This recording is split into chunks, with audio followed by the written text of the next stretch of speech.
Hey guys, for today's video, I'll be going over the newly leaked Heng Permansor Terrae, kits, relics, Eidolons, and Lightcones. Also, keep in mind that because this information is from the beta, that his kits and his performance is subject to change. Starting off with his basic attack, his basic attack deals physical damage equal to 100% of Heng's attack to one designated enemy, which doesn't really mean much as of right now, since this seems like a pretty normal basic attack. For his skill, he designates one ally character as a bondmate and provides all allies with a shield that can offset damage equal to 30% of Heng's attack plus 400 for 3 turns. His skill also states that when receiving Heng's shield repeatedly, the shield effect can stack but will not exceed 300% of the shield provided by the current skill, and that the bondmate effect only applies to the most recent target of Heng's skill. Okay, so it seems like Heng is acting as an attack scaling shielder for all allies, which is a bit odd since typically shielders scale off of defense, and he's also giving one designated ally an effect which may or may not hold his true kit identity and value. For his ultimate, it states that Heng deals physical damage equal to 300% of his attack to all enemies, and provides a shield with the same properties and effects as his skill. It also states that Soul Dragon becomes enhanced, and when Soul Dragon takes action, it triggers a follow-up attack that deals damage of the bondmate's type equal to 80% of the bondmate's attack to all enemies, and the enhancement lasts for 2 Soul Dragon actions. Okay, so now it seems like his ultimate is just doing a bit of damage, while also doing exactly what his skill does, but it also enhances the Soul Dragon, which relates back to the bondmates. As for right now, I'm not too sure what this is, so we'll have to go to his talents and traces to find out. His talent states that when an ally target becomes a bondmate,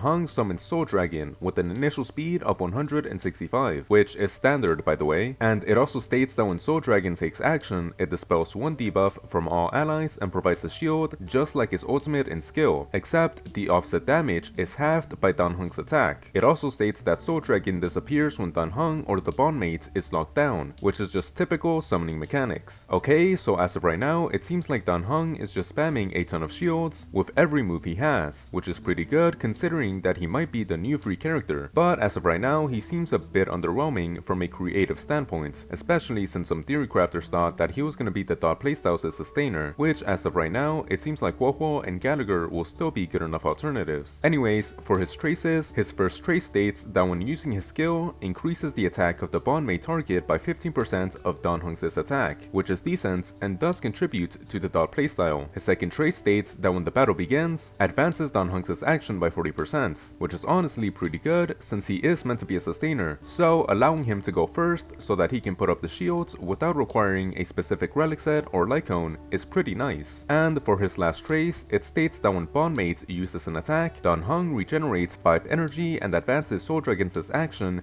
by 15%, which is pretty good because combined with Feinen, Heng should be able to get up to 35 energy and advance his Soul Dragon by up to 105%. Now for the new relic, which seems to be neither for Heng, Evernight, or quite possibly any playable character, its 2-piece gives the user 18% crit damage, which is cool, and the 4-piece bonus set gives another 18% crit damage, which literally no recent character needs because their kits are all filled with copious amounts of crit damage. Regardless, it also states that when any ally target consumes skill points for the first time in a turn, recovers 1 skill point, in which this effect can trigger up to 1 time per battle, and 1 trigger count will be restored at the start of each subsequent wave, with only 1 skill point recovery effect being able to be active in the same team. Now the only character that I can think of that actually benefits off of this is either Archer, Feinen, or any skill dependent character, aka practically any character that is being used in pure fiction, which could be a pretty cool set, since like the Sigonia planner ornaments, it's made exclusively for pure fiction. For his Lightcone, it increases his attack by 24% and shield effect provided by 30%, which is pretty bad for any other preservation character since they all scale off of defense or HP, but considering that there's only like 5 preservation characters, I think it's fine. It also states that when the wearer uses their ultimate, restores HP equal to 10% of the wearer's attack to all allies, and grants redoubt to all allies for 3 turns. It also states that targets with redoubt deal 24% more damage, which further increases by 12% if they have summons. Now these buffs are only decent,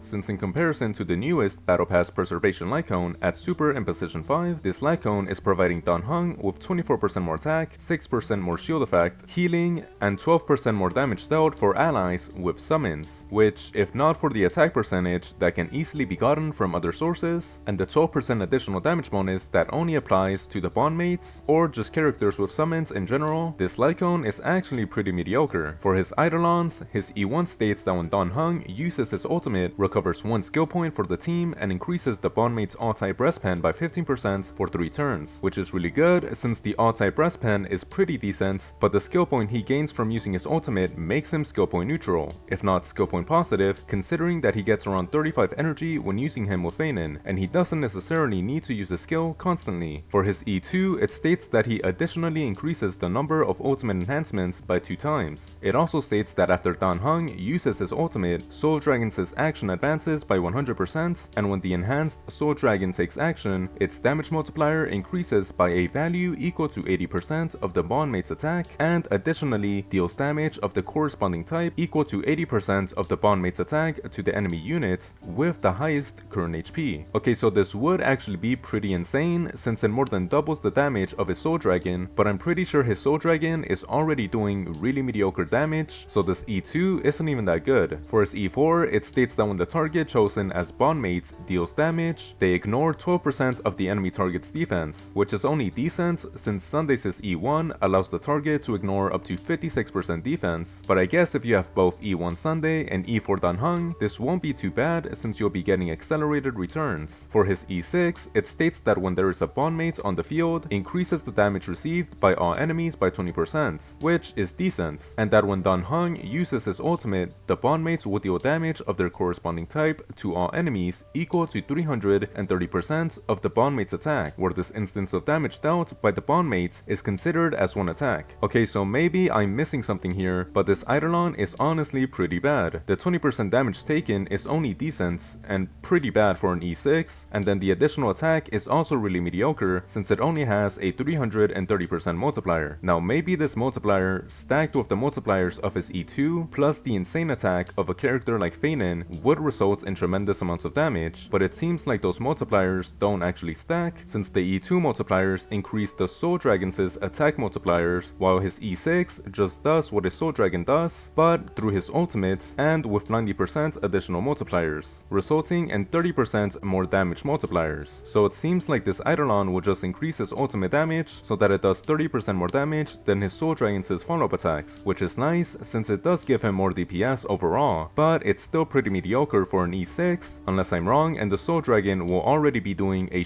ton of damage because of the way that these multipliers work, meaning that his ultimate will now do 30% more of that ton of damage, in which case this E6 would be pretty insane, but after checking out some showcases of the new Dan Heng, it seems like the Dragon's follow-up attack is really mediocre, so this 30% more damage isn't really that substantial. Anyways, it seems like Dan Heng Permansor Terrae will be a pretty simple character. He'll have some decent sub DPS since he does scale off of attack, and his Dragon's follow-up attack scales off of the character's attack, which we all know is going to be insanely powerful with Feinin's 80% attack increase through his ultimate transformation and 100% attack increase through his traces. Now Feinin does get 45% damage dealt from getting a shield, but he also gets this from being healed. Not only that, but because he does get extra core flames from being provided energy, which Dan Heng doesn't do, it seems like miHoYo may still be his best option for a sustainer. Now that doesn't mean that Dan Heng doesn't have any potential. Shields are way better for Feinin's survivability than healing, since you can really heal Feinin in his ultimate form. So this distinction is crucial, because who cares if miHoYo can give a couple more core flames if she can't even sustain Feinin's ultimate form, which costed 12 core flames and a ton of skill points. And I'm pretty sure every DPS can now utilize the banana planner ornaments and get a ton of crit stats. Not only that, but with Sunday, you can now give the bond mates an additional 50% damage bonus, regardless of whether that character has a summon in their kits or not. Anyways, if you've enjoyed this video, please like and subscribe. If you have anything to say, please leave it down in the comments below. I would greatly appreciate it. Goodbye.